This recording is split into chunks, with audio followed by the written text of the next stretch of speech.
Hawa, Hawa, frequency, power. A lost tribe discovered in New York. We got some of this last time, man, on the Forbidden Histories of America, Part 6. Go dig on it. I just wanted to just get it all the way through. This is the dismount of, one of my, so far most, vibratory docs, man. I mean, this particular manuscript by Ronald Sanders, man. You know what I'm saying? It's been cold cut, man, when it came to that Prester John, and I gotta get this chapter on Estevanico that AD found, man. I had it the whole time. He opened the book up. He said, man, you got a whole chapter on Estevanico.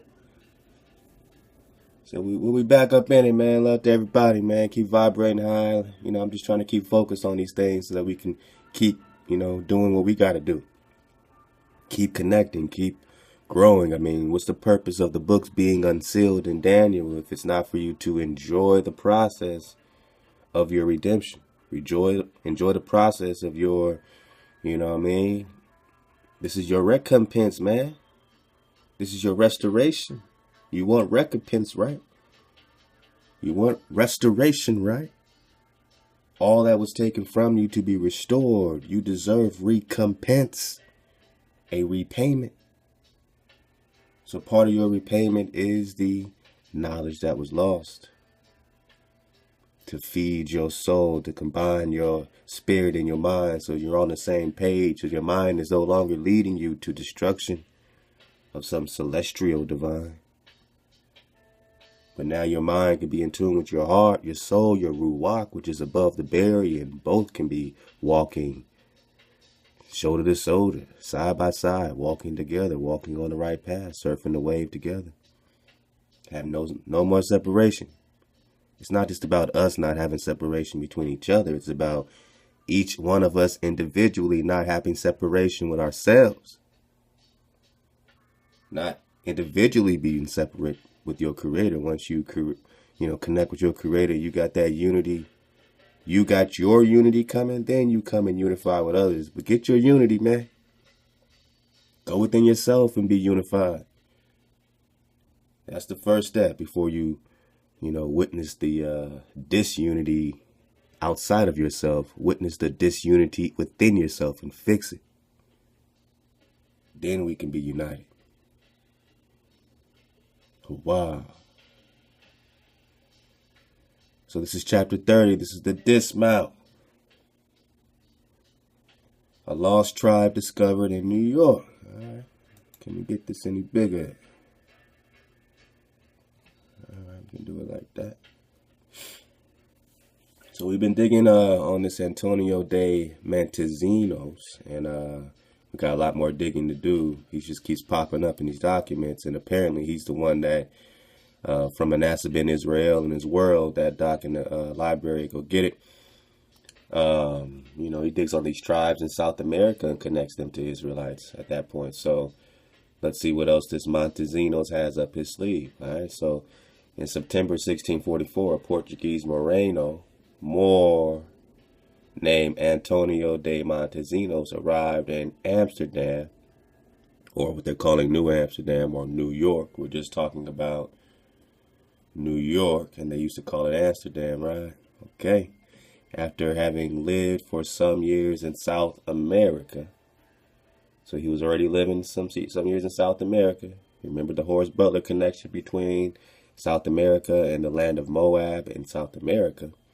Now you have a Moreno living some years in South America. Remember Estevanico said he was born there and proceeded to tell the leaders of the recently established Jewish community their story that caused them to think of him as a latter-day Eldad the Danite.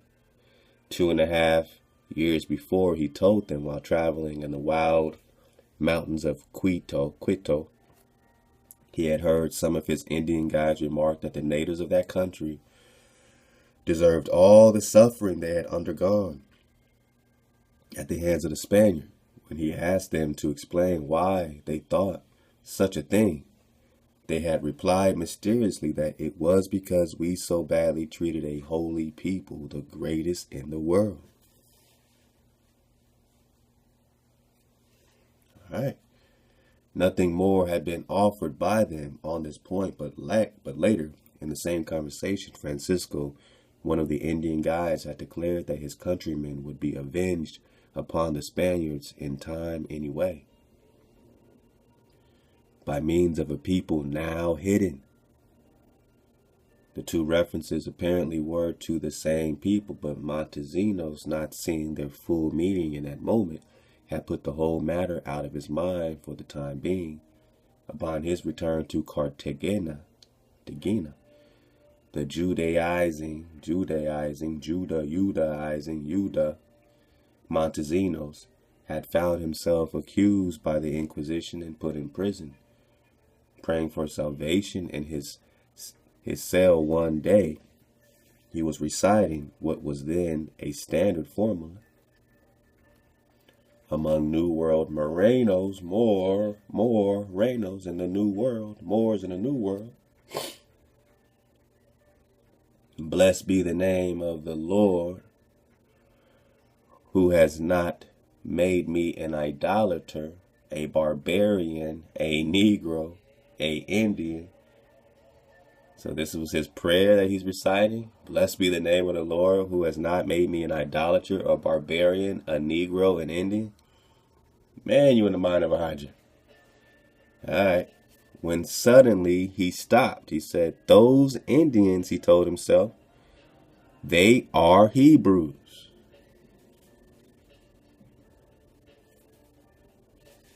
Meditate on it. We're just talking about the copper color races found here. Don't make me go get it. Pondering this thought incredulously, and yet growing conviction, he resolved that if he ever was released, he would seek out the Indian Francisco and try to learn the truth. Montesinos' story, unclear as to the circumstances of his incarceration, is equally unclear as to those of his release. But released he was, and he immediately went to Francisco, revealing himself as a Jew or a convert. Montezinos proclaimed his conviction that Francisco's hidden people were out of the same race as he. So Francisco's hidden people were the same race as he. Would Francisco lead him to him? Lead him to them, all right? So he wants to meet these Israelites, these Indian Israelites. The two men were soon back in the rugged mountains in which Francisco had made his initial revelation, marching relentlessly for a week before they finally came to a halt. It was a Saturday. Montesinos made a point of telling us that they had come to a river larger than the Duero, and there are echoes of the Sambanyan in all of this. Are there echoes of the Sambanyan? We're going to get back on the Sambanyan, dig more into this river of sand and stone that, some say, we don't know, but we're just reading in multiple documents that this river rested on the Sabbath, and that it kept the 10 tribes in exile. Now, this was somewhere around, to my GPS, South America, somewhere around this area. Could be in North America. Who knows? I mean, we're talking about these tribes that were here across the river from, remember, Prester John was across the river from the Israelite king. Go back and connect all this. So he's a king. This other king is there. You have a king of a northern tribe and a king of Judah, southern tribes, priest king. And both are here. And one is across the river. And apparently they are being, contained by this river that is encompassing them, this Sambanyan. And they're in exile, but they can't cross the Sabbath river on the Sabbath. So when the Sabbath river does, all this sand and stone does stop and is crossable, they still can't cross it because they're not supposed to be doing all that on the Sabbath. So they have to respect it.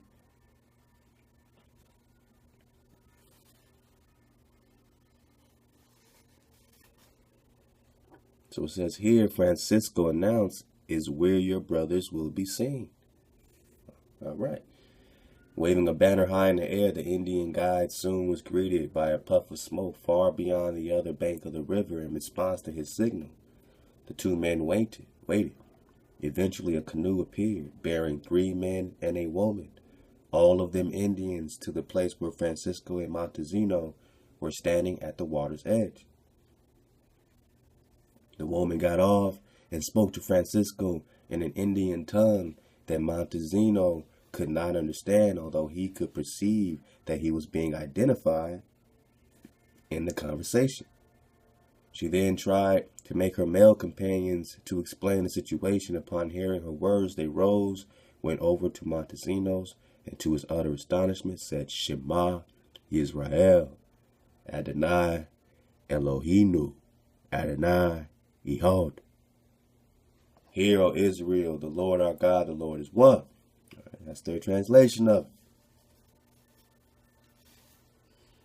So this is what these Indian Israelites were greeting them as. They had recited in Hebrew the fundamental credo of Judaism, or their Israelite culture.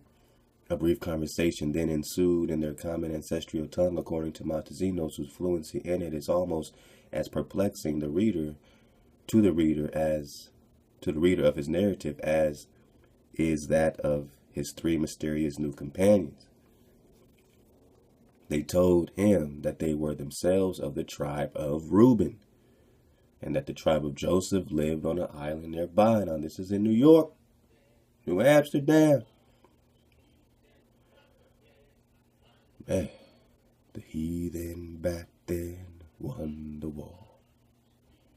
Bob Marley at the drop, man. We're just vibrating. So Reuben is there in New York. He's saying Joseph lives nearby on an island nearby. What island is that? You talking Manhattan? I mean, what were we talking about? The day when they were at last to issue forth into the world was coming soon. They explained, but in the meantime, they could not allow visitors to cross over to them. They were willing to make an exception in the near future, however, on account of their need for education. For though they spoke Hebrew, they could not read or write it, so they needed to learn how to read and write Hebrew. I don't know. Would Montesinos send them 12 bearded men to be their teachers? 12 bearded men? Would Montesinos send them 12 bearded men to be their teachers? He said he would. The 4 strangers returned to their canoe, paddled back across the river, and disappeared from view. So now Montesinos is going to send them 12 bearded men, all right, to be their teachers. He said he would. All right, so Francisco told Montesinos all he knew about these people from his own traditions. His ancestors, to their eternal shame, had indeed made war on them and persecuted them. Only the sorcerers of his tribe had perceived that they were a special people and had given warning that they should be left alone. The God of these children of Israel is the true God. They had said, and everything inscribed on their tablet is true. At the end of days, they will be lords of all the nations of the earth. So these Negroes, these copper-colored people that you're treating like this, only the sorcerers of these invader tribes perceived that they were special people. The sorcerers knew that you were the children of Israel, and that the God, the power of these children of Israel, is the true power.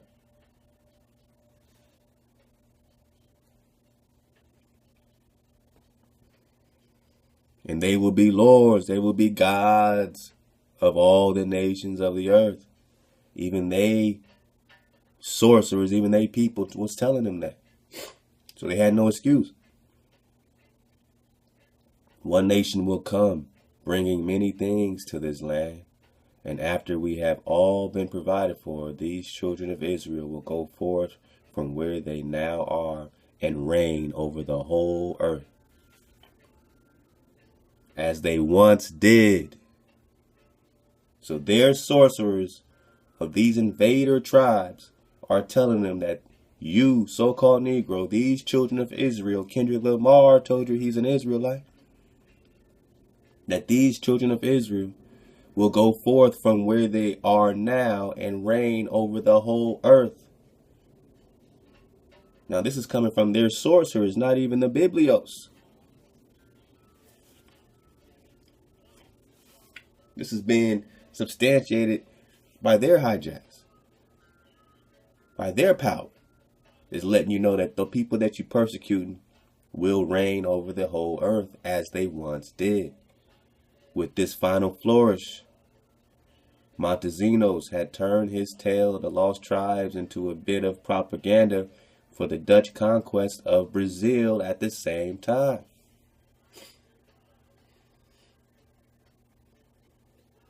The story was received with enthusiasm by the Jews of Amsterdam, the Israelites of New York, above all by Rabbi Manasseh ben Israel, one of the most prominent and representative men among them. The Netherlands and its Jews had both come out from under the Iberian yoke toward the end of the last century. The Spanish yoke, the Spanish burden. Remember the 1452, they went to war against the Israelites there in Spain and here at the same damn time. 1452. Then comes Columbus selling the ocean blue 40 years later, right? The last century had embraced one another in the cause of repudiating it. So the Netherlands and its Jews had both come out of the Iberian yoke toward the end of the last century and had embraced one another in the cause of repudiating it. And now that the Dutch were approaching the end of what could be called their 80-year war against Spain in a blaze of triumph, the Jewish community of Amsterdam, which had responded to the most tolerant religious climate in Europe by throwing off its Marrano cover in 1596, was emerging as the most brilliant and influential in the world Jewry. Manasseh ben Israel was the son of Marrano parents who had lived in Portugal, then Spain, and then in Madeira Islands, where he had been born in 1604 under the Christian name Manuel Dios Ciorio. From there, the family moved to La Rochelle, a city not far from Madeiras, by dint of commerce as well as geography, but where the prominence of the Huguenots held out the promise of greater religious toleration. By this time, however, it was evident that the Netherlands were the only country in Northwest Europe where one could be openly professing Jew and still flourish, and it was to Amsterdam that the Sorcerers moved while Manuel was still a small child. There the father and his two sons underwent circumcision and changed their name officially to Ben Israel. All right. A Hebrew designation to conventional, so conventional as to be nearly anonymous. So they wanted to be anonymous and blend in with these Hebrews, being Marranos. All right. So you have these Marrano converts until it emerged as a virtual title for the son who became the most famous Jew of his day. Pursuing another convention, this time biblical, the father named himself Joseph, and his two sons Ephraim and Manasseh. They probably had already borne all three names in secret during Marrano days in secret. The former Marranos who established the Amsterdam community have followed a tradition of recent times and invited learned rabbis from Jewish communities that had never left the fold to be their teachers and religious leaders. Consequently, by the time young Manasseh went to school, Amsterdam Jewry had developed a splendid Jewish educational system presided over by Sephardic rabbis from North Africa and Ashkenazic rabbis from Central and Eastern Europe. All right, so they're going through this hijack education, trying to get to the root. Under the tutelage, Manasseh flourished, becoming an outstanding Hebraist, though never precisely the master of Talmud, that one can be only by having imbibed it with mother's milk. But what he had was sufficient to advance his star rapidly. So you can only be a master of Talmud if you know what I'm saying, had it from the milk, had it from the teat. You've been fed this from the teat. Imbibed.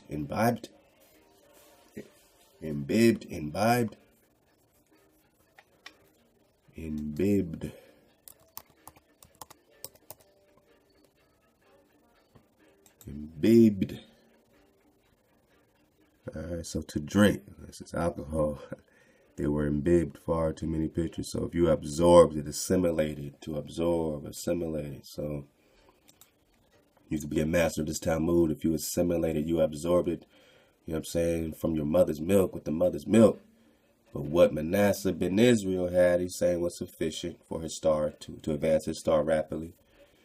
All right, the Portuguese part of the community was so delighted at this first appearance of a true Jewish scholar from their own ranks that he was quickly accorded an important place in the learned hierarchy.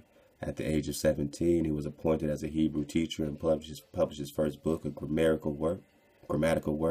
Success manifested itself in other ways too. At 19, he married an Abrevano, a daughter of the family that boasted Queen Isabella's minister, Don Isaac Abrevano, as one of its ancestors, still one of the most distinguished lineages in Sephardic Jewry and several cuts above Manasseh's own.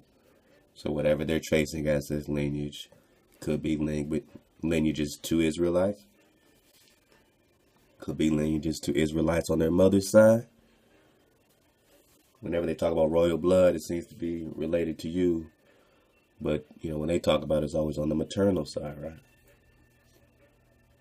Or is it, you know, a Spaniard side? But when you deal with these Sephardics, you're dealing with these Marranos, a lot of times they're still claiming, you know, bloodlines, whether it's Ruth the Moabite, you know, or, you know, some type of maternal bloodline. And several cuts above Manasseh's own. So in 1639, when the various congregations of Amsterdam Jewry finally combined into a single one and began laying the groundwork for the great synagogue known to latter generations, Manasseh was appointed to the third position in its rabbinical hierarchy. One of Manasseh's sideline business activities was a printing press, and with it he published a number of his own works in Latin and in Spanish, this language still being the standard vernacular Sephardic Jews everywhere that were now beginning to reach an audience outside of the Netherlands of Christians as well as Jews. In particular, his book, The Conciliator, an effort to reconcile all conflicting passages in the Old Testament and written in Spanish, had a special appeal for the growing number of learned Protestants in Northern Europe and in Britain, among whom Hebrew studies were an endeavor of fundamental religious significance. So that'll be something to dig on, man. This Conciliator. It's written in Spanish. All right. So Hebrew studies were an endeavor of fundamental religious significance. Such men were eager to obtain a rabbinical viewpoint on Old Testament questions, and Manasseh,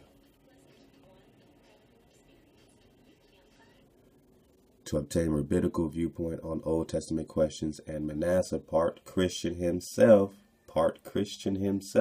all right, by upbringing and not so steeped in Talmud as to have a religious sensibility alien to the kinds of biblical issues with which non-Jews were concerned, was almost ideal fulfillment of his wishes, having a popularizing turn of mind and being the best known and most personable Jewish scholar in a city that was now a cynosure for Protestants from all over Europe. Manasseh became an apostle to the Gentiles. To the Gentiles. All right, man, get my alkaline. All right. So you see the point of view. I mean, sometimes it seems tedious, but we do this to get the point of view so that one piece of drop, you can really absorb it from the right perspective now. So you're definitely coming out of the mind of a hijack. We're definitely dodging that. He seems to be trying to connect some legitimate, connectivity that maybe the Christians were missing or, whatnot. So, what babies is he connecting, within these writings? All right. So in the month and years following the appearance of Montezinos in 1644 and his disappearance from history immediately thereafter, Manasseh ben Israel became his story's chief enthusiast. More and more of Manasseh's correspondence and conversation was to be devoted to it and to its eschatological implications. And in the late 1640s, both Jews and Protestants were particularly sensitive to these implications. It was a time of theological anguish and millennial expectation. Some Jewish calculators had appointed 1648 as the Messianic year. Remember, they were millenarians. They thought the world was ending. They were leaving Europe and black plaguing it up and all this stuff was going on. And they were looking, for a new lifeline, so to speak. They were looking to find these Hebrews as a sign that they were going to be saved. And oh yeah, they were saved for a time. I mean, this was their time. I mean, 1600s, 1700s, 1800s. This is the hijack's years of glory because they didn't have it in Europe. They was getting their ass kicked all around Europe. They was getting enslaved in Europe by these Moorinos.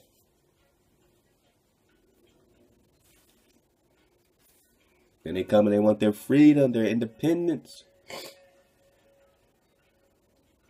1776, the breaking away from black rulership.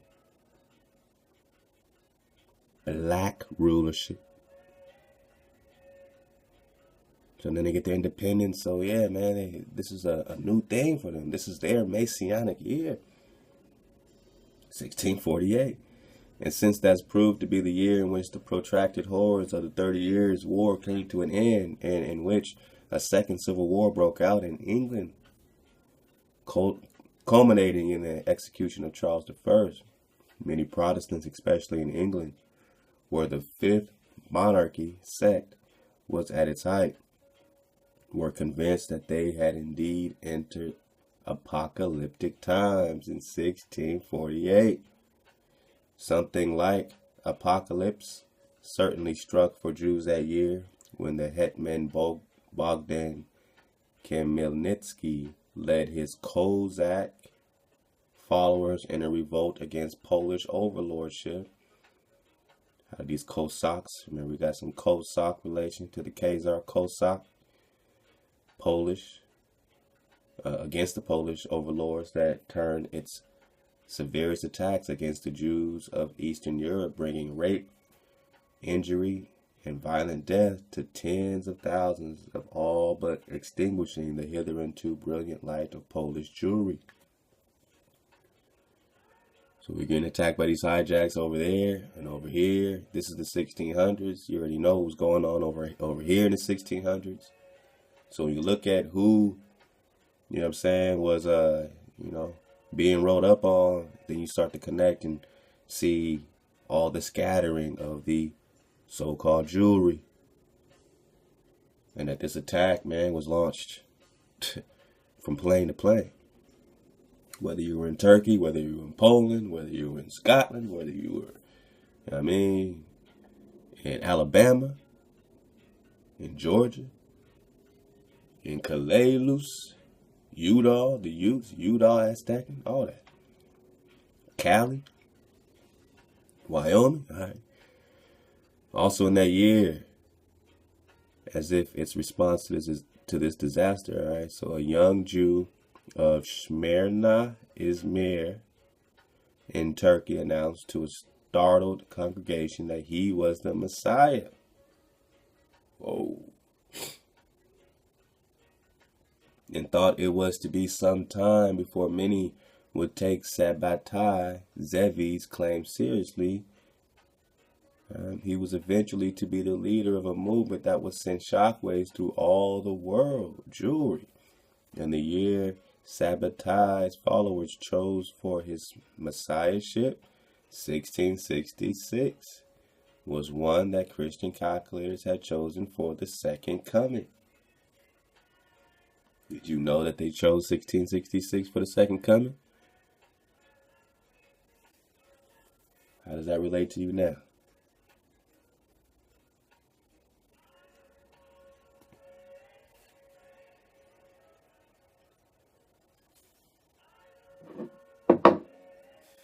Right. So the idea now popularized by Manasseh ben Israel and the lost tribes were to be found in the New World, among other places, and that they were getting ready for their appearance in the imminent final days.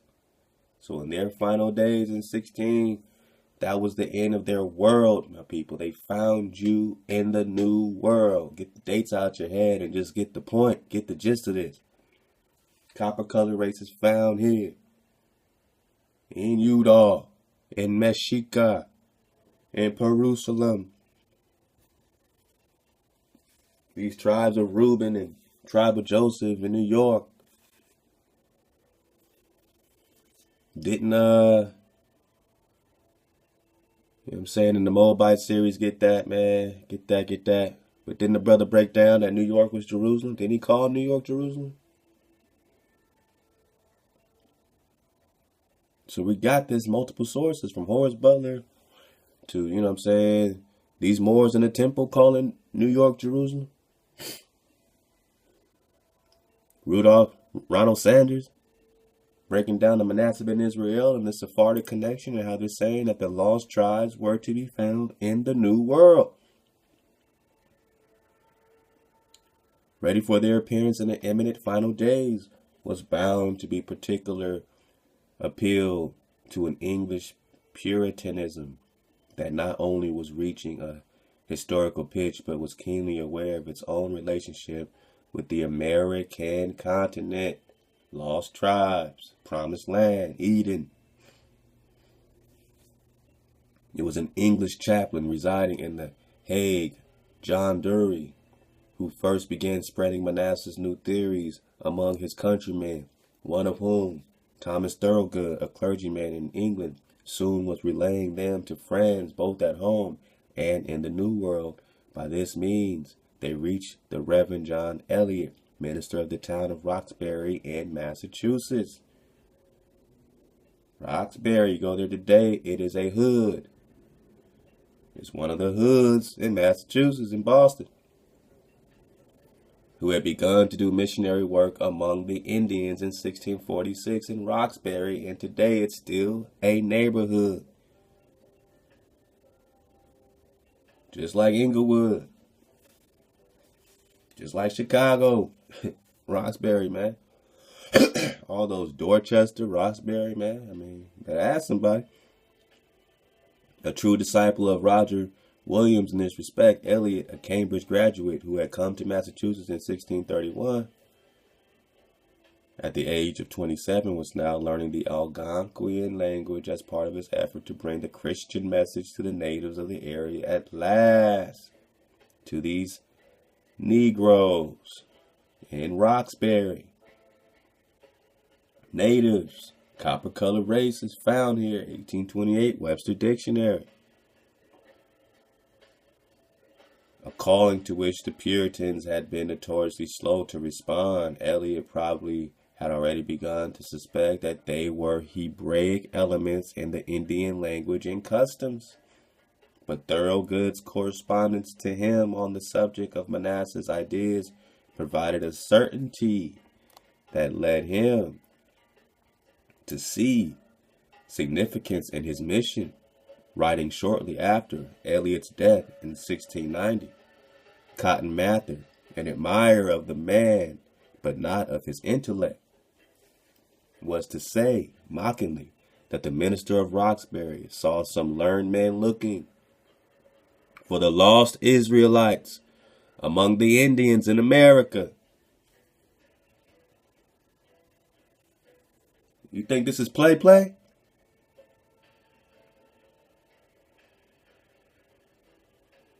Kendrick Lamar said he's an Israelite. ODB said you an Indian.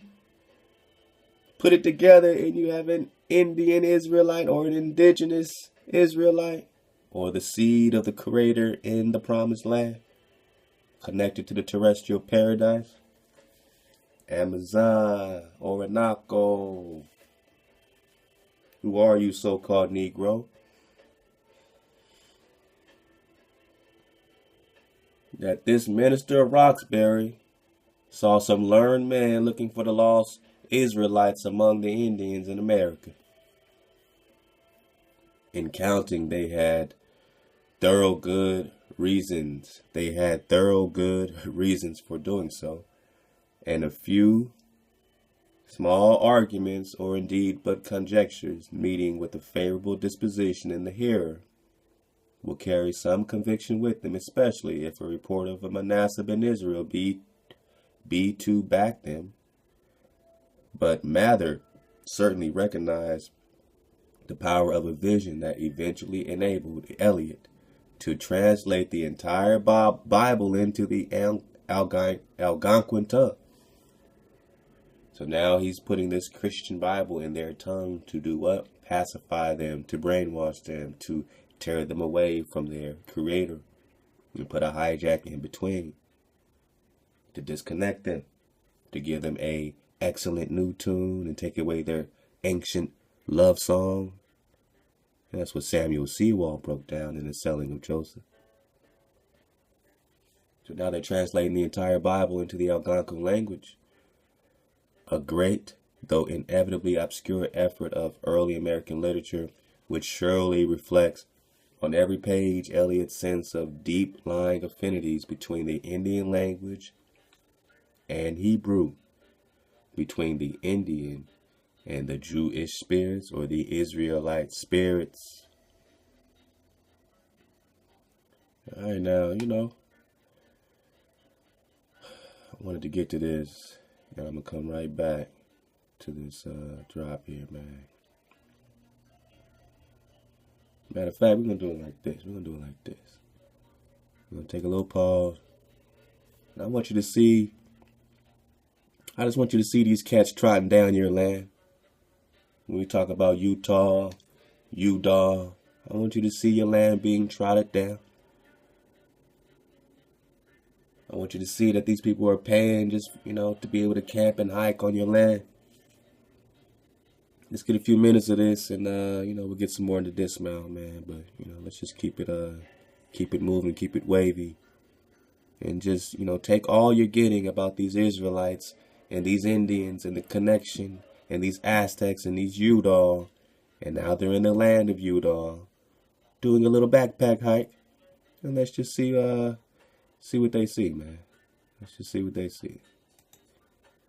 Let's go. To that now. Anyway, around Lost Canyon, and then there's 3, 2, 1. The campsite's in there, so we'll be at campsite 2, and then tomorrow come around and back out to the car, and then maybe hit like Arches National Park or some other stuff on via car. But today it's all about backpacking. Do you have a whistle? Yeah, on my pack. Why? Because there's coyotes. Oh, you whistle at them? Yeah, because I want to pet them. Oh, you want to call them in? Okay. I'm just going to point at everything. Keep pointing. Yeah, it's mid-October. It's about supposed to go up to like 79 or so today. I'd say it certainly feels that way. That sun is kicking. But it's the desert, so it'll swing all the way down to like 40 degrees tonight. And that's the way it felt this morning when we were getting out of the hotel. So, pretty hot right now, but got long johns and stuff with me as well for tonight. Just because these hiking pants aren't that substantial. And Yeah. what about What? a Montbell edition to the fam? Oh yeah, Sarah got finally a nice Montbell jacket in purple. We'll have to check that out later. All right, let's make sure we go the right way. Squaw Canyon. All right. No pets, no bicycles. Look at that view right there.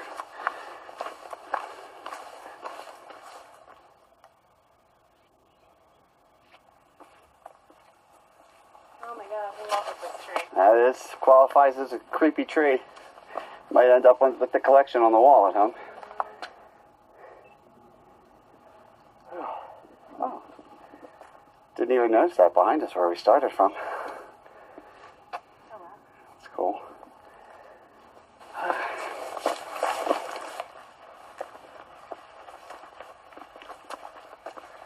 Just follow the little rock piles.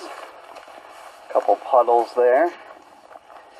We were talking to the ranger, and when I researched this spot, I did look into it's one of the few camp spots where there is semi-reliable water, because it's down in this little Lost Canyon. So I double-checked with her today, because we have about 3 liters on us each right now, and she said, luckily for us, there was some flash, she said thunderstorms, flash flooding? There was some flash flooding through the canyon, rains, so she said it should be Within the last few days or something that hopefully happened? filled, Yeah. or some, not filled back up, but Yeah. some.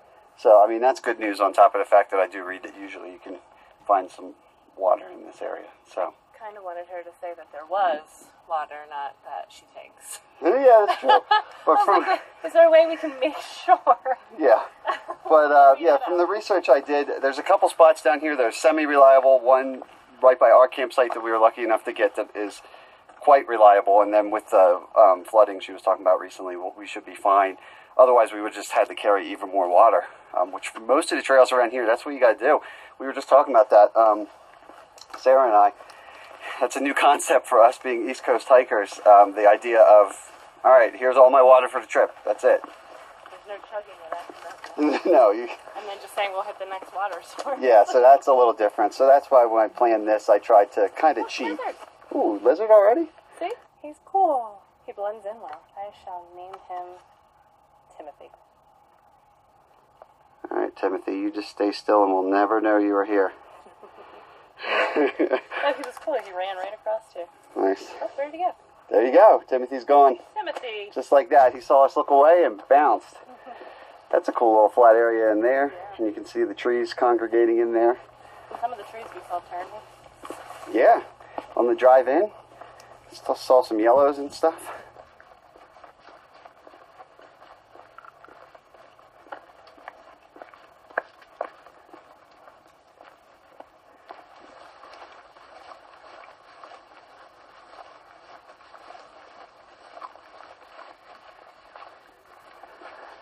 Alright, we're starting to get into some interesting little formations here up close.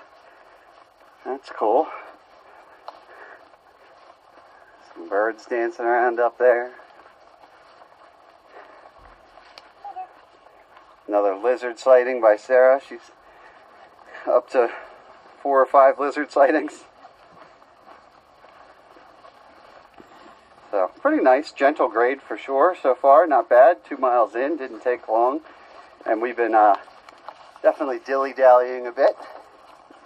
Taking our sweet old time. Dilly-dally And it's on been your land. pretty enjoyable so far, I would say. Have you found a junction? See. The one we're looking for, I hope. Lost Canyon. We're going that away. Right? Oh, jeez. No, well, we do Lost Canyon on the way out. So, and Peekaboo Springs this way. Consulting to GPS here. If it comes across, we're right there. So, yeah, that would go the same place, but we're going to come out on that tomorrow. So I think we'd rather do more miles today.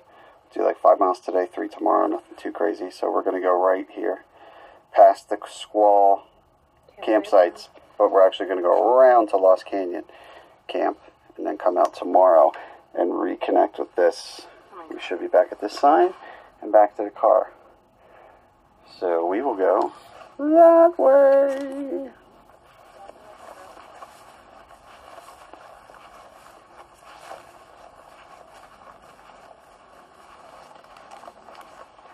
Can you imagine the vibration?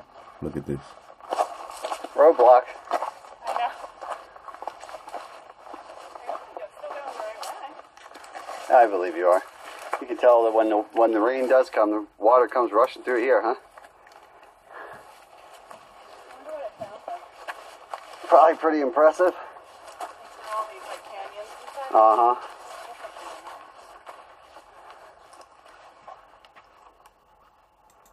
Can you imagine the vibration? Can you imagine the vibration? Can you imagine it? Man, all right, let's keep reading. Yeah, man. Yeah, man. Can you feel it?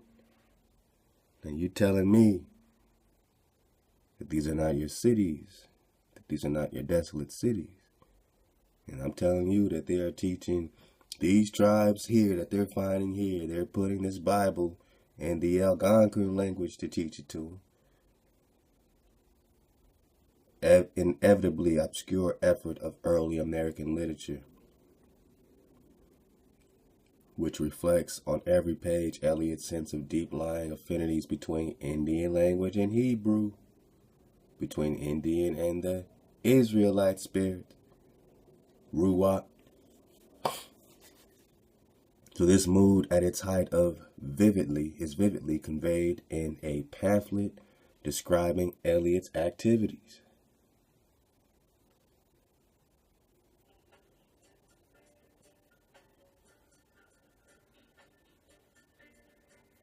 That was written in London 1649 by our old friend Edward Winslow, who had arrived there 3 years earlier on a mission for the recently organized New England Confederation, Confederacy. There are 2 great questions, Winslow writes in his preface, which have much troubled ancient and modern writers. Listen up! Because we're talking about the Negroes, and we're talking about the land, and we're talking about these Indians and these Israelites. Now, this cat from the New England Confederation is Edward Winslow. Arrived there 3 years early on a mission. And he says there are 2 great questions which have much troubled ancient and modern writers and men of the greatest depth. These are the 2 great questions that have troubled their most learned scholars and men of the greatest depth of learning and information and mystery schools. Men of the greatest depth and ability to resolve. So these men had the greatest ability to find resolutions. Here are their 2 greatest questions, people, in the minds of a hijack. Here are their 2 greatest concerns regarding you. The first, what became of the 10 tribes of Israel? Kendrick Lamar said he's an Israelite. I think he answered the question. Where did they find Kendrick Lamar? In America.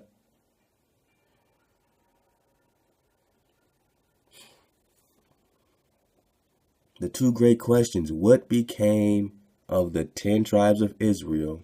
The second is, what family, tribe, kindred, or people it was that first planted and afterwards filled the vast and long unknown country of America? There are 2 great questions.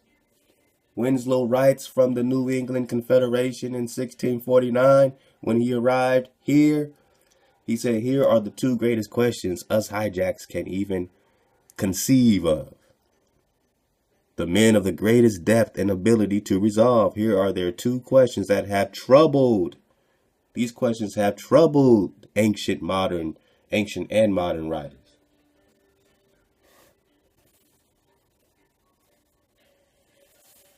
What happened to the 10 tribes? What happened to the Israelites? Where did they go? And who planted and filled this unknown country of America?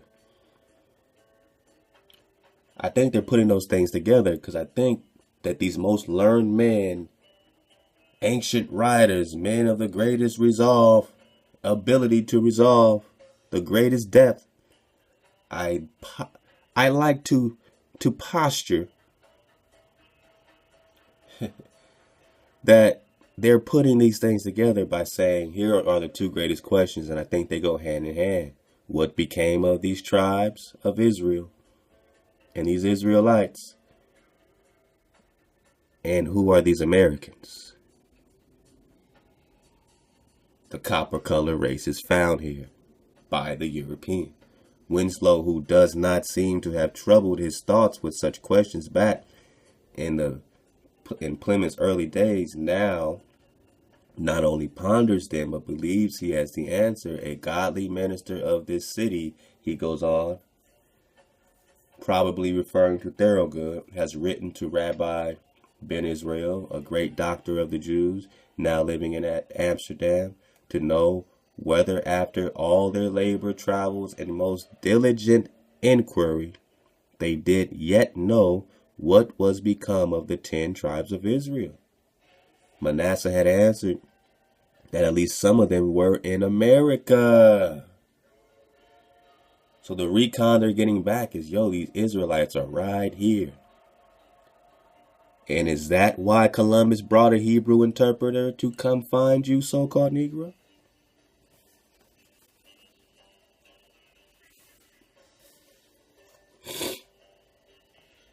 Right here in America?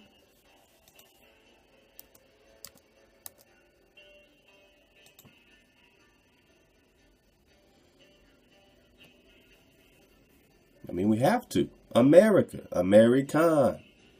Native of America, originally applied to aboriginals or copper color races.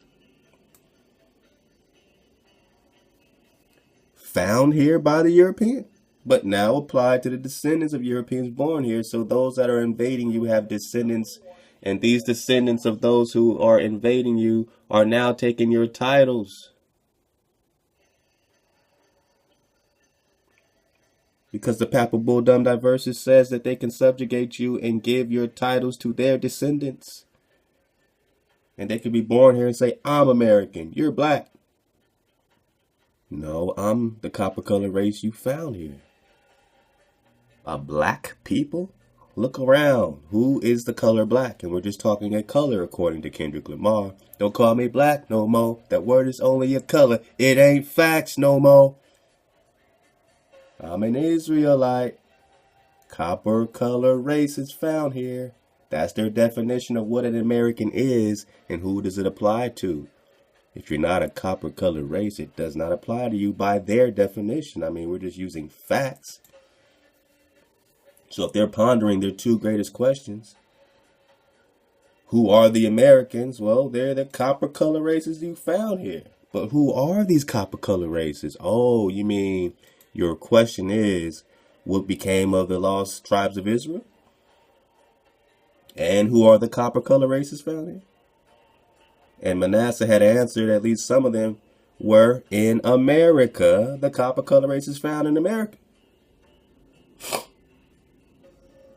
And Winslow, who had himself often observed customs among the Indians of a purportedly Judaic character, such as the rigid separation of the women during menstrual periods, was now convinced that this was so, especially considered the junction of time wherein God had opened the Indians' hearts to entertain the gospel. See, they want to give you a new tune. Open your heart to hear their new tune so that they can feel like they're giving you something divine. But they're coming with dis-ease and bringing infection to your land. and taking your titles and applying it to them, being so nigh the very years in which many eminent and learned divines have from scriptural grounds foretold the conversion of the Jews. They want to prophesy that you would be converted to them. That's why they want to twist this millenarian talk. The apocalyptic view expressed here is most dramatically emphasized in a postscript to the pamphlet in which one J.D., probably John Downey, one of the parliamentary supporters of the Society for the Propagation of the Gospel, writes, "Listen up in the mind of a hijack. Listen up. This is their prophecy. It is the expectation of some of the wisest Jews now living that about the year 1650, either we Christians shall be Mosaic, or else they themselves, Jews, shall be Christians." That's their prophecy, that they'll be either Moses-like in 1650, or else the Jews shall be Christians, so that they'll convert these Israelites to Christianity.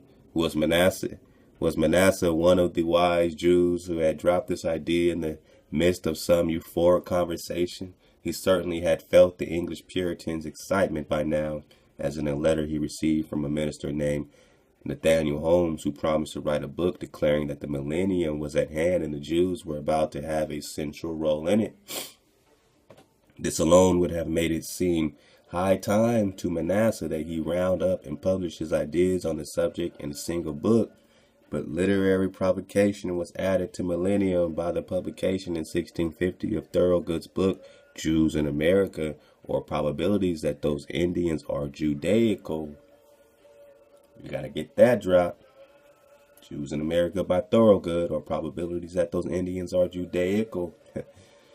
This was full of Manasseh's name and ideas, and so the world was now ready for the rabbi himself. Manasseh published his Hope of Israel that same year, in simultaneous Latin and Spanish editions in true rabbinical fashion. The book is, in effect, a text with commentary, the text being Montezinos' deposition before the Jewish leaders of Amsterdam, with which the book begins, and the commentary being Manasseh's learned and philosophical development of his implications. Manasseh begins the latter with a discussion of various current theories on the origin of the American Indians, and rejects all of them but the one maintaining that they had come from Tartary over an ancient land bridge now covered by the Bering, or by the Strait of Anian, a vague term in use then, long before the Bering Strait had become clearly known and named for the narrow body of water conceived to be separating the extreme of Asia from that of North America. In effect, his theory on the fundamental point that the same as the one most widely held today, except that the latter places the migration across the strait much earlier than he did, Manasseh, of course, considered. I'm skipping a lot of good fine print here, but I just want to, get most of the gist of this thing. Manasseh had considered migration to have occurred somewhat after the Assyrian conquest of the northern kingdom of Israel.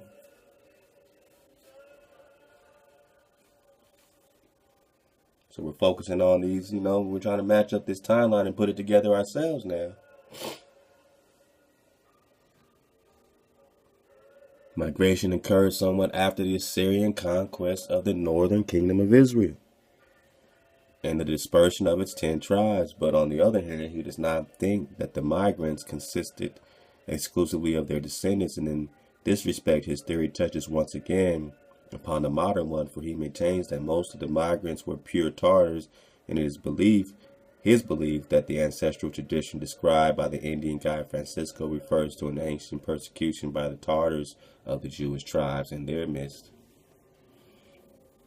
Well, who are the Tartars? But the 10 lost tribes remain Manasseh's principal concern, and his discussion now focuses upon them. Pursuing the eschatological implications of their dispersion, he undertakes an extended examination of the text, 2nd Esdras 13, the man from the sea passage. Second address 13.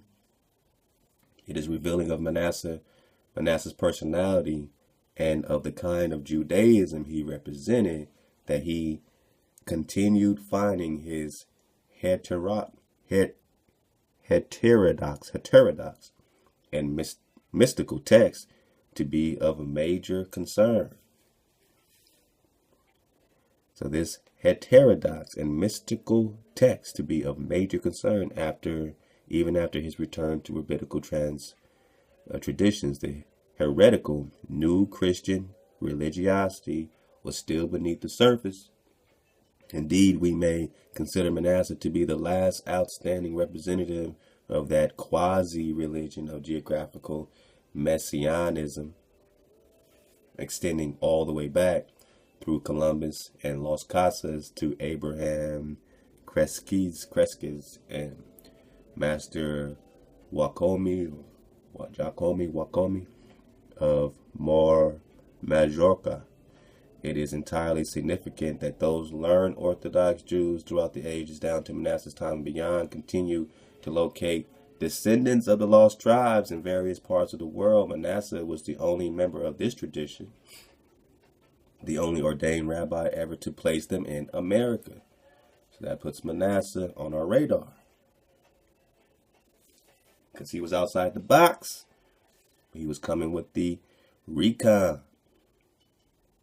On this issue, at least, he was not the voice of normative Judaism speaking out. He looked westward for redemption as the heretical new Christians had done. So they're looking westward for salvation. Perhaps Manasseh sensed this, and it may have been out of the desire to make a concession to more conventional Jewish ideas that he stressed the presence of the lost tribes in other remote places as well as America, ready to gather in all the corners of the world at the final redemption. But America was his main interest. The copper-colored races found here in America were his main interest. And all the reports he now proceeded to give confirming the existence of the lost tribes were from the New World. New World to them, not New World to you, or at least from the southern part of it. For it is striking that this descendant of Iberian Marranos never betrayed in his writings, at least any of the interest in the Indians of the North that his English friends so passionately showed. How drab and provincial the North American natives in their bark wigwams must have seemed to his southern and crypto-conversal soul. Only in this southern part of the Americas could such a story be heard as the one brought to him of a quote-unquote a white people with beards and long robes of great wealth. All right. So this is how they're selling the story. This is how they're selling it, so that they can feel like they're connected, that they can feel like this Messiah, that this millennium, that this final times are connected to them. So they're given some drop, and then they have to connect it back to them. That's why they put in the quotes, a white people.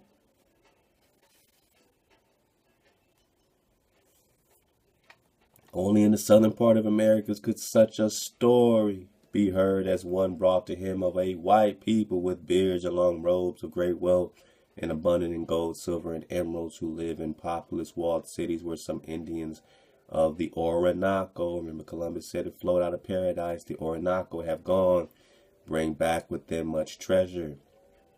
Not that Manasseh settled for stories for the fabulous, however. Sometimes the ungainingly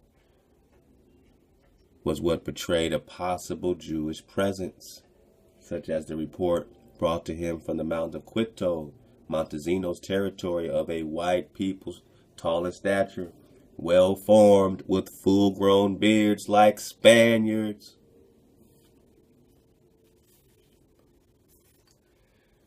You know, so they play around and they throw around, oh yeah, this, and bring me the bearded this, and this, and you know. a white people tall in stature, a well-formed with full-grown beards like the Spaniards. So, everyone had it. They're looking for this, they're looking for that. They said, oh, we want the full-grown beards like the Spaniards already have. We want a white people like the Spaniards with full beards like the Spaniards. Oh, yeah. Spaniards, very brave, but who do not know how to handle canoes, even though all the Indians of that country do not go around any other way. All this evidence is quite persuasive to Manasseh, who nevertheless regrets that it cannot be examined more closely and verified, for a certain Fleming, who once was about to undertake an expedition for this purpose, hired by a group of wealthy, interested Jews, died shortly thereafter, apparently because God would not permit such discoveries until the end of days. Also now, there's a time to it. They can only discover so much. So they know there's a greater power, but it's been funneled into their millenniarium, into them thinking that, oh, okay, this is the end of our world in 1650, the end of days. And there's throwing back stories with white people with beards.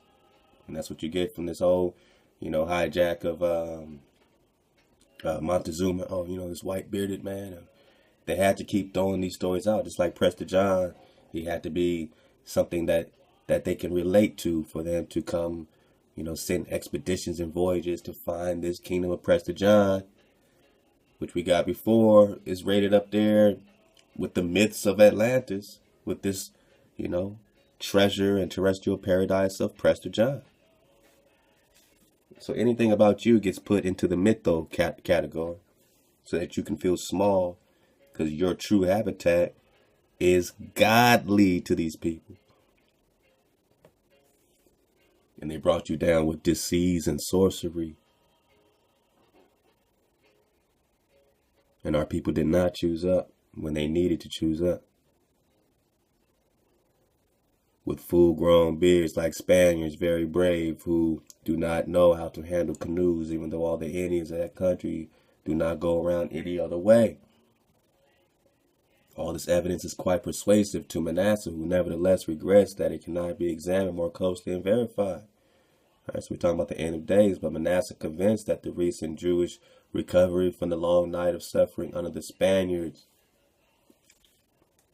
had eschatologically significance, assured his readers that they do not have long to wait for this event, their apocalypse. The publication of his work was received enthusiastically by the left wing of English Protestantism, both in the Old World and the New, where the inspiration it provided was to extend into the 1670s and 18s and 80s among the Quaker founders of West New Jersey and Pennsylvania, who were to be the best friends the Indians had yet known among the English colonists.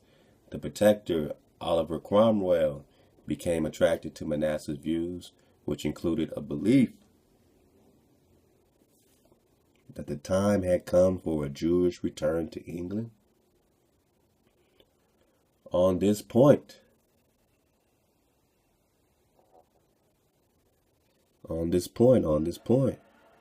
So a Jewish return to England. So on this point, the mystical and the practical came together in Manasseh's spirit, for he urged it not only on the ground that the Jews had first to be dispersed in all countries of the world before the final redemption could come. So look, they're looking at this, they're trying to tie themselves into it. They're like, well, how do we do this? Because their prophecy states that, they got to be dispersed to all the countries. So they're thinking that they are fulfilling prophecy. Columbus thought that, yeah, I'm fulfilling prophecy.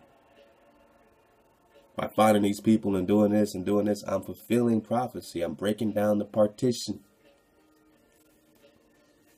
But also because England's growing commercial empire could benefit greatly from Jewish skills or Israelite skills. Indeed, it was an empire that the English were now inheriting from the Spaniards. So just, love to Miss D and the Copper Color Awakening, man. Go subscribe, get the drop, because she's breaking down the Spaniard territory. Then you got the English, and them the corporation of America takes over, you know what I mean? So this has just been passed from manager to manager, and they're all managing Hebrews here. So why not inherit the services of their Jews as well? All right, so to this end, Manasseh was invited by Cromwell in 1655 to come present his views on Jewish immigration to England. His arguments appealed to the Protector, but not to the Parliament, which was stirred up against them by such anti-Jewish voices as that of the Puritan pamphleteer William Prime. The bid for Jewish entry was rejected, and the disappointed Manasseh, though consoled by Cromwell with the promise of a yearly stipend of £100, died on his return voyage home. So Manasseh died on his return voyage home. The matter of Jewish entry into England was resolved in the ensuing years English fashion by connivance rather than any sweeping official act. Jews quietly resettled there, and even as early as December 1656, a group of them in London were able, without interference, to rent a house and to use it explicitly as a synagogue by 1664. Remember, 1666 was supposed to be the date of their Messiah or something like that. All right, so 1664, when an accusation was brought against them that their services were in violation of that year's Conventicle Act, which permitted only Anglicans religious assembly. Anglo, the restored King Charles II himself came to their rescue and took under his official protection. All right, so Jews in England had become an acknowledged fact. Meanwhile, a Jewish presence also made its way into English colonies, and by the same route, the Iberian persecution over the bridge formed by the Dutch, we may look for the origins of the Jewish community of the future United States and the colony of Recife in Brazil, which had been taken by the Dutch. So another Israelite colony. When you see Jewish, you already know. So another Israelite colony taken by the Dutch from the Portuguese, 1630.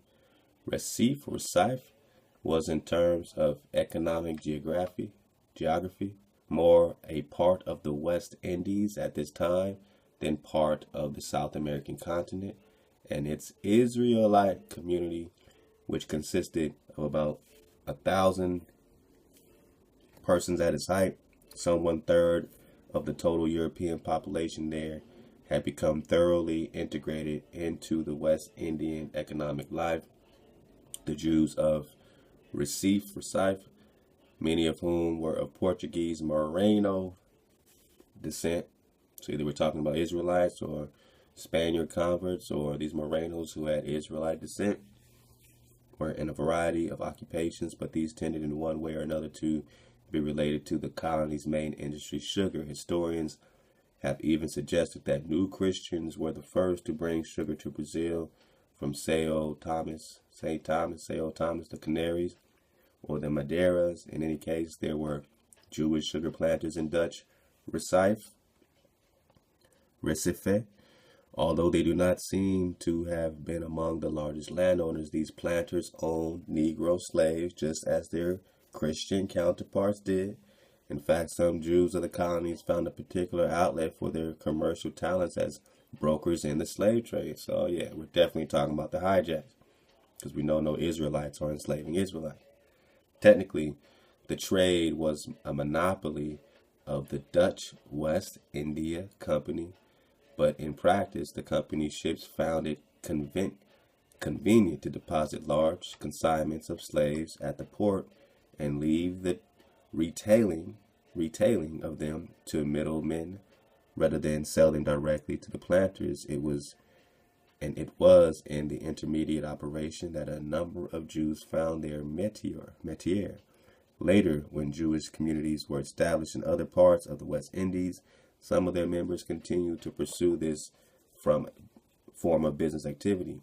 This fact has often caused bewilderment among observers from different eras. How they ask, can a people just emerging and other places not yet emerging from centuries of persecution have so readily become collaborators in the persecution of another people? Well, that's because they're, mixing in the hijack, and they're mixing in, different terms and different titles. So they keep saying Jew, and then they try to say, oh, these Indians are Jews. So when we, can use simple perception and know that, okay, here they're talking Israelites, here they're talking Jewish converts, you know what I'm saying? Then you say, oh, okay, well, it's the converts that are participating in the persecution of these people. These aren't just, these Israelites have gone through this, and now they're persecuting X, Y, and Z. These Israelites are, retaining their kingdom. These Israelites are getting their land back. You know what I'm saying? So other people say, oh, Joshua was invading us. Joshua was getting his land back. So according to what perspective, what perception you have. Persecution of another people, the answer lies in the appalling truth we have so often had occasion to contemplate in these pages, that black slavery, in which there even were black collaborators in the trade on the African shores. Yeah, we're just talking more and more. Again, these titles, black. All blacks did this to blacks. Get out of that spell. We even got to dodge this hijack. So this was a tribe of melanated people enslaving another tribe of melanated copper-colored people. More and more civil war. Was a matter of conscience for every few men in this epic. I mean, it's a scriptural war that's going on with more and more. And more just means great. Melanated tribes been fighting for order, for land. Somebody's not satisfied with their lots, they want more. In January 1654, Recife was retaken by the Portuguese, mainly because the Dutch fleet was too preoccupied with the war against the English to be able to defend it. An interesting irony from the standpoint of those Recife Jews who were to end up living under the British. Let's get a little bit more of this. British flag. As a result, the Portuguese conquerors imposed their usual brand of religious tyranny, tempered by second thoughts of a touch of slamperier, requiring that all Protestants and Jews leave the colony, but give them 3 months to do so peacefully. The departing Jews were able to find various satisfactory asylums in the Old World and the New. Some sailed to the Netherlands, but many stayed closer to their recent home, settling primarily in the West Indian colonies of the Dutch, the French, and the English. One group of 4 men, 6 women, 13 children, however, made its way to the farthermost north of the Dutch New World, and in September 1654 arrived aboard the French ship Ste. Catherine in the harbor of New Amsterdam. All right, that's New York, the province of New Netherland, whose government was centered in the village at which the 23 Jewish refugees had arrived, was as anomalous among the English colonies on either side of it as it was different from them in nationality. Established in 1623 on the basis of claim made by Henry Hudson's voyage 14 years earlier, it had none of the continental ambitions and hopes to create a new way of life on earth that now characterized the colonies of both New England and the South. Rather, it was primarily just a collection of trading outposts of the Dutch West India Company in respect of far northern extension of the Caribbean network, and another a counterpart to the French enterprise in Canada, manifesting its equivalent to the Courrier de Bois in some of the adventurers, patroons, and their comrades in the north. The European population of New Amsterdam in 1654 was no more than about 1,500. The home country of Dutchmen, unlike that of the Englishmen, was prosperous, relatively untroubled by internal strife. and not so heavily populated as to seem to leave no breathing space for even the only moderately ambitious, its natives did not surge forth after new horizons. New Netherland was therefore largely a place for this type of colonist who, whether from the Netherlands, France, or England, usually went to the West Indies or Canada more in search of adventurous profiteering than a new homeland. Man. Let's see how much further we got, because we might have to continue this one. On the dismount, we got a few more pages. I think we might be able to get it, yo. Alright, so one result of this in New Netherland was the kind of ease in racial matters that characterized the French of Canada with respect to the Indian and the Western Indian planter with respect to the Negro. The Dutch, like everyone else, had their bad moments with the Indian, but on the whole, race relations among the Hudson were so good that the Dutch friendship with the Iroquois, later inherited by the English, was to turn into the longest lasting and most powerful European Indian alliance of all the Americas in the matter of black slavery, which flourished more in New Netherland than in any other colony north of Maryland and Virginia. So it's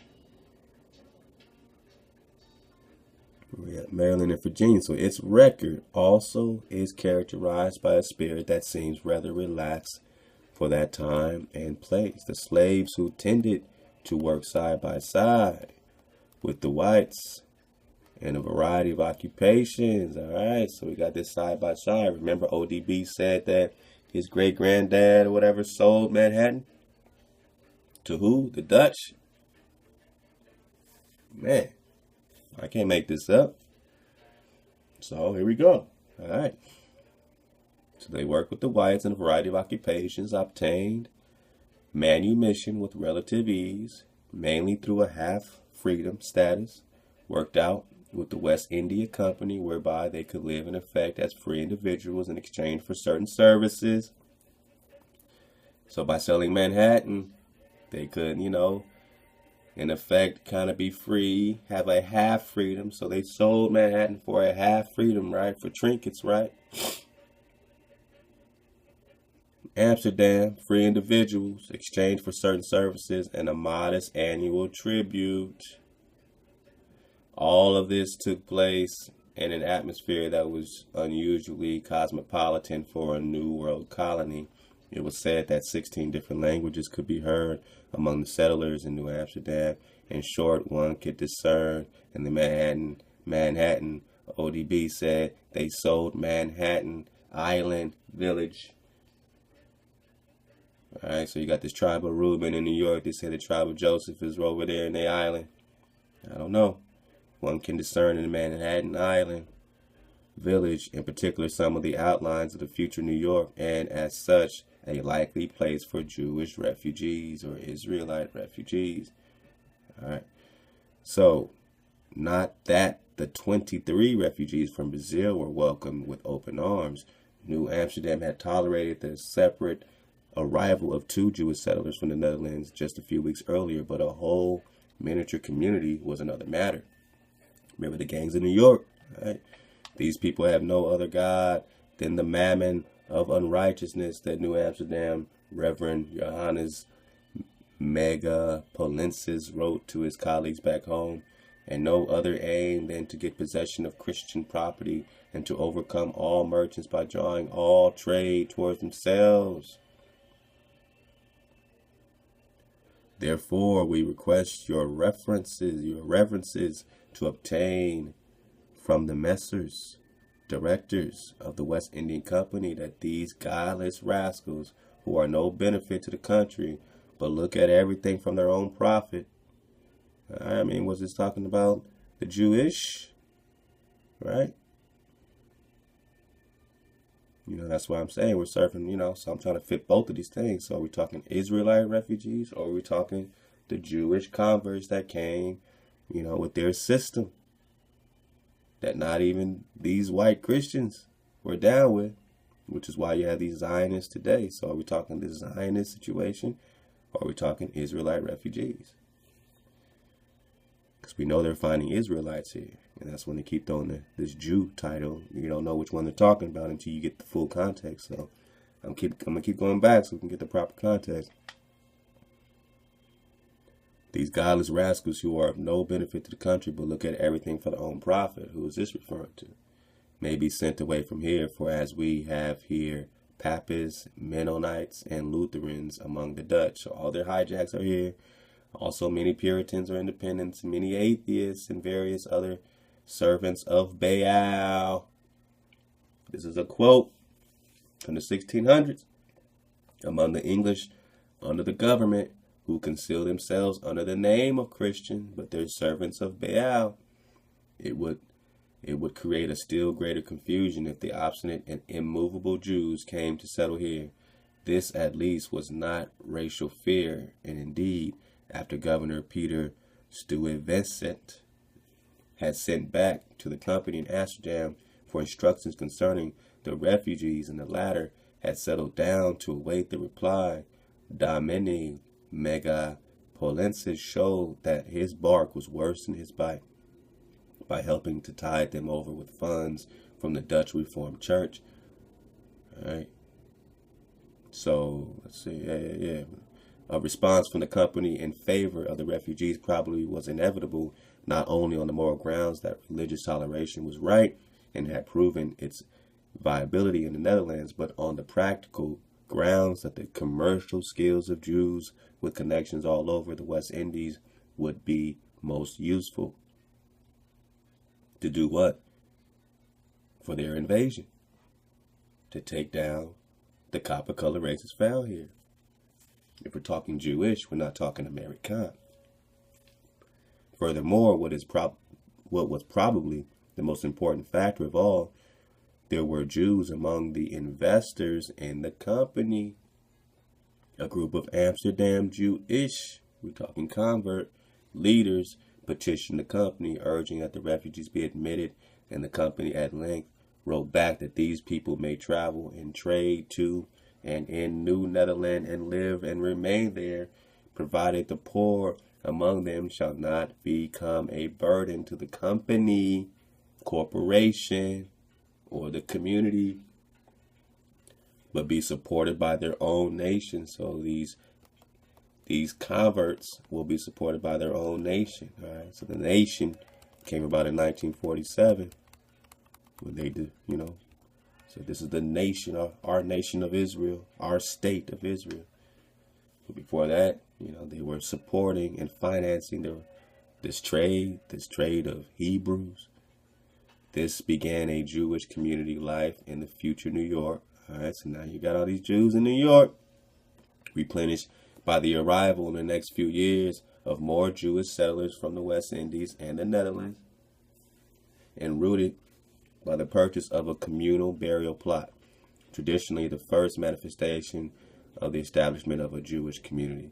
Disabilities remain, however, for a long time. The Jewish settlers could not buy real estate, bear arms, engage in trade with the Indians, or even in retail trade, nor could they publicly hold religious services. Indeed, the size of the New Amsterdam Jewish community had begun to dwindle under these restrictions by the time the 4 historic English men of war arrived in the harbor, 1664. So they're just getting set up. And that's why these presidents were writing like, yo, don't let them take over. Don't let them take over. Don't let it become a banker thing. Don't let the international bank take over. And took over the colony without firing a shot. But from then on, Jewish life in New York began to flourish like that in London, while Christian gentlemen looked the other way. By 1700, the Jews of the city were entering into the economic pursuits that had been forbidden them by the Dutch, and were freely worshiping according to their faith in various rented houses. In 1730, organized as Congregation Sheriath Israel, the remnant of Israel, they're calling the remnant, they built the first synagogue in North America. So yes, we're talking the synagogue of Satan in North America. By the converts, by the hijack, using your titles again. They take your title America, they take your title remnant of Israel. By then, there were Jewish communities in other parts of the country as well, in Newport and Philadelphia, Charleston. Soon there would be, remember the Charleston, was it South Carolina? That whole drop. All right. Soon there would be one in Savannah, Georgia, and scattering of individual Jews in all the colonies. Now you see these synagogues popping up. It was an English fulfillment, but the way to it had been opened in Amsterdam, old and new, and primarily through the efforts of Manasseh ben Israel. So this particular convert paved the way for these converts and others of his generation who saw themselves so engaged or as engaged in the final round of the struggle began by their ancestors in 14th century Spain. 14th century, the 1452 down Diversas, play it all together. We're going to take over these Israelites. We're going to declare war on them, put them in perpetual servitude. They had expected apocalypse. They had expected apocalypse in some equivalent to what Christians were calling the millennium. They were millenarians. They were expecting their apocalypse in the 1600s. But when the moment passed, what came instead was quiet conclusion to a millennium and a half of Jewish searching for some corner of the world in which to live in relative peace, equality, and religious freedom. Oh, that's what they want. So they take your peace and your freedom for their freedom. See how it works? From time to time, men would continue to seek evidence among the Indians of the latter's descents from the lost tribes of Israel. Well, these people are coming, taking over, right? They're putting synagogues everywhere. Isn't that proof? No, because they're talking Jewish. Now we're talking Israelites again. So now they're seeking evidence among the Indians of this Israelite descent from the lost tribes of Israel. But whatever that ancient history would prove to have been, a latter-day lost tribe at least had assuredly now led the way to an American promised land for themselves and future generations of Jewish refugees. Nah, man. Nah, this latter-day lost tribe had not assuredly led the way to an American promised land for the future Jewish refugees, but for these Hebrews that were here, that were discovered here. Of the various racial questions we had dealt with, then it was the Jewish one alone that had found something of a solution in the New World by the end of the 17th century. The hijack found a solution by the 17th century. Indeed, it was for the Jews alone among the racial outsiders that white America in its inception represented a fulfillment rather than a violation. This was because within the Dutch and Anglo-Saxon societies that accepted them above all the latter, which had scarcely known them at all during 4 centuries of heightened racial consciousness in Christendom, the Jews were little thought of as a race. Why? Because they were converts. We're not talking Israelites. You're talking converts. And have become an almost purely religious minority instead. This was a particular advantage in North America, which proved to be amenable to a Jewish presence as it was to that of any other group of European religious refugees. So we're talking Jewish converts. We're talking European religious refugees, not the Israelite that they're finding here, that they're finding the connection between the so-called Indian here. But in England, as in the New World, religion was an area in which Anglo-Saxon liberalism was prepared to show one of its better sides as the 18th century began. Well, not to you. You weren't getting liberated in the 18th century. So this is all about them. Race was still another matter. We have seen how the English of the 16th to 17th centuries, for all their vaunted notions of being morally superior to the Spaniards, proved not to be so in the dominions of race and slavery. The offenses now were to continue even into an age in which the better spirits of both sides of the Atlantic would sound their protests against them with growing vehemence. The Indians of North America, whether they had ever been the lost tribes of Israel or not, were at any rate largely to be reduced to the state of a lost and wandering people in their own country. Now that's the drop. That you so-called Negroes, these Indians in North America, whether they have been lost tribes, well, they know they are. Whether they were at any rate being reduced to a state of a lost and wandering people in their own country. And Martin Luther King told you that you were in captivity in your own land. Frederick Douglass told you that you were in captivity on your own land, that the native land of the American is America. The native land of the Negro is America. Frederick Douglass told you that. And now we see these lost tribes of Israel reduced to a state of lost and wandering people in their own country. In the case of the blacks, a promised land for white Europeans turned out to be in Egypt that held them in bondage. So now this new white promised land of these Jewish converts and these Europeans finding you here turns out to be in Egypt, a place of bondage for you for more than 200 years. And even the 19th century emancipation hardly turns it overnight into a promised land for them. Today, at least, we can be reasonably satisfied that the worst excesses of domestic racism are behind us. This cat wasn't here to see this recent election and what's happening. But we still are long way from having proven that this country can represent on a level of dignity and mutual respect, if no